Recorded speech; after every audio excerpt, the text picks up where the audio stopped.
All right, what's going on, you guys? Nick here with Nick Strength and Power. I've got a couple of interesting stories for you guys today. The first story that I have for you guys today, a Keone Pearson story. And this one I like a lot. So Keone just posted a physique update, and he also made a pretty big announcement in conjunction with that post. So Keone says in that post he's 17 weeks out, Chicago Pro. My mental is clear, and I'm physically ready to bring my 100%. So first of all, I want to say that I'm happy to hear that he's saying his mental health is good. His mental is clear, because if you guys remember last year, the Chicago Pro is actually the same show last year that Keone won the 212 category in to qualify for the 212 Olympia in 2020. Now, he chose to pass up the 2020 Mr. Olympia and not compete because he said he wanted to get his mind right. He said he had things that he needed to take care of in his personal life, and he said he needed to sit out. A lot of people criticized him for that, but I think it was the right move. And I'm glad to see him saying in this caption, first and foremost, that he's got his mental health in check. I think that's the most important part of this post. But in addition to that, we get some positive news. The fact that he is going to be competing before the end of the year in 17 weeks at the Chicago Pro, which is before the deadline to qualify for the 2021 Mr. Olympia. So if Keone wins that show again in 212, there's a possibility we will see Keone on stage at this year's Mr. Olympia, making up for lost time by sitting out last year's Mr. Olympia. So, first of all, I want to say congrats to Keone, and that I'm happy for him getting his mental health under control. I'm happy to see Keone compete, and like I've said before, I believe Keone is a future Mr. Olympia champion in 212. I've said it once, I will say it 1,000 times more. One day, Keone will hold that 212 Mr. Olympia title. So thumbs up if you want to see Keone at this year's Mr. Olympia in 212. Now, next up in the news, I wanted to give a Juji and Tom update because this has really been one of the biggest stories in the online fitness community lately. Juji and Tom obviously broke up. Juji issued a statement, and Tom issued an apology to his fans and to Jujimufu. Now, I thought it was interesting that shortly after uploading that apology, Tom has since cleared his entire YouTube channel, deleting everything, including his recent apology video. So I found that to be interesting, that after only being up for a couple of days, Tom chose to take down that video, which wasn't just directed at Juji. It was kind of an explanation and even an apology of sorts to the fans. So I did want to make a note of that video was removed. We don't know why or what exactly that means, but a lot of people didn't receive his apology that well. So it could have been the fact that he was getting a lot of negative attention to his channel, because a lot of people, I think, maybe weren't believing his apology. Now, Jujimufu, on the other hand, I've actually been enjoying his channel more lately than I have in a long time because I'm currently working on a new home gym myself. And a lot of Juji's recent videos have been getting a ton of views, the process of him creating this new home gym on his property, and I found these videos to be extremely fascinating. So if you guys want to check out Juji's channel, it is still alive and well, and it's performing very, very well. And I'm really enjoying the videos lately. So shout out to Juji and shout out to Tom. And as always, I hope they're both doing well behind the scenes. Now, another thing I wanted to talk about in this video, the grand opening of Flex Lewis's new gym, the Dragon's Lair in Las Vegas, was this past weekend. And celebrities from all corners of the bodybuilding and fitness industry were all there to show support and worked out together, met up, including Sean Rhoden. And Sean Rhoden, I was interested to see. He posted a lot of back training videos. You could see that Sean is getting to be in pretty good shape. To me, he was looking a lot bigger than we're used to seeing him in this back training video here. And it begs the question, is there a possibility at all that we see Sean Rhoden on the 2021 Mr. Olympia stage? I think a lot of people want to see Sean come back. A lot of people believe in the innocent until proven guilty mentality. And again, Sean has not been convicted of any crime. A lot of people want to see Sean back on that Olympia stage, especially with the discussion of Kai Green getting a special invitation. Not a lot of people want to see Kai get a special invitation at all. In fact, I don't think anybody does.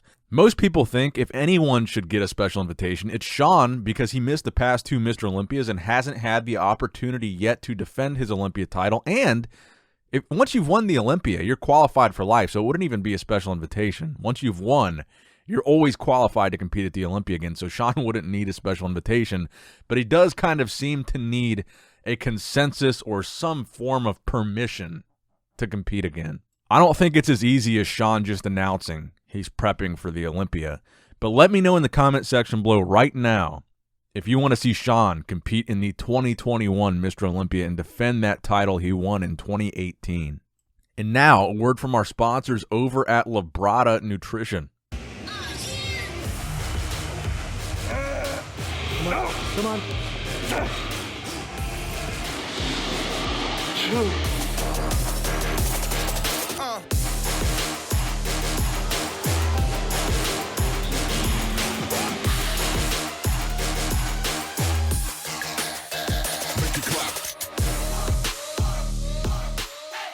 All right, now next up in the news, let's get to some powerlifting news here. You guys want to see an impressive bench press. We talk a lot about Julius Maddox, but this Iranian powerlifter by the name of Daniel Zamani had a very impressive raw bench press this past weekend that absolutely flew up. The speed at which this bench moved was insane. It was a 325 kg bench press. Yes, that's a bench press, not a deadlift, which is 715 pounds, which is not a world record. Julius Maddox, I believe, is at 775 right now, is his current raw world record. But for a guy that not a lot of people have heard of, including myself, I had never heard of this guy, this lift being such a high number and moving so quickly, it's very impressive. And I think this is a guy that now is suddenly on a lot of people's radar with the raw bench press. Now, I don't think he's going to be the guy to break the 800 barrier. I still think that's going to be Julius Maddox. But this is something that you almost never see. This is very rare to see somebody with the capability to move 700-plus pounds on the bench like that. It really is borderline unbelievable, but shout out to Daniel. All right, now next up in the news, I wanted to give this physique update from Charles Griffin, who I think is an extremely underrated IFBB Pro Men's Open bodybuilder. I think he's got a fantastic structure. He's got a great physique. And according to this post, he also has the ability to hit a pretty impressive vacuum pose, a front double bicep with a vacuum. And actually, his front double bicep pose was always one of the poses that I felt was his more impressive pose.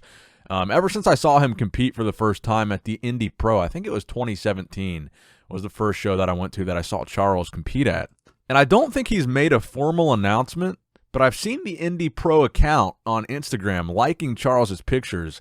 So I'm wondering if, based on how he's looking, if maybe he's getting ready for the Indy Pro coming up in May. And I think he's a guy that a lot of people are counting out, a lot of people are not talking about, but he has an extraordinarily impressive physique.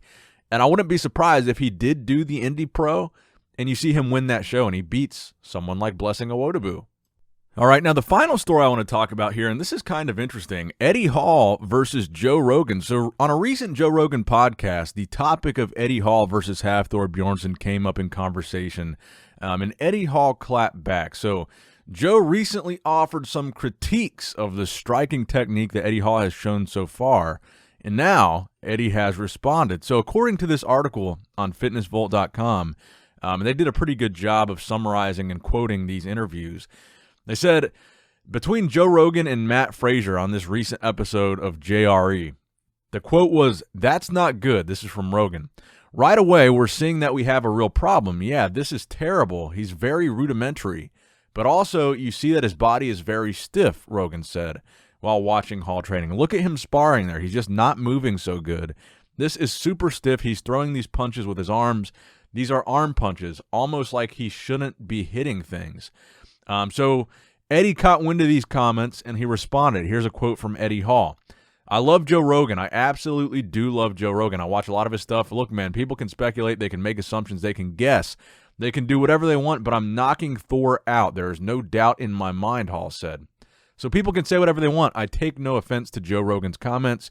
He's an experienced guy. He knows what he's talking about, but he doesn't know the full picture. You look at a few clips, you can't make assumptions from that. It doesn't bother me in the slightest. It doesn't put me off. I hope it gives Thor more confidence because he needs it. He's in deep trouble. And I'd still love to go on the Joe Rogan show and tell him a story for everyone to hear. Honestly, no offense taken by Joe Rogan, and just move on and let my hands do the talking. So I thought this was a good response from Eddie, and that is something that I would love to see, is Eddie Hall or Hafthor on the Joe Rogan experience. But until then, we just have to wait till September to see Eddie versus Thor actually happen. So as always, please let me know what you guys think in the comment section below. Please give this video a big thumbs up if you enjoyed it. It really helps this channel out a lot. If nothing else, just give the video a thumbs up. It helps with the algorithm. It helps the video get more views. If you want to show support, the only thing you need to do is just give it a thumbs up. Subscribe to the channel if you have not subscribed yet already. And as always, I love you guys. I appreciate you guys. Nick Strength and Power, signing out.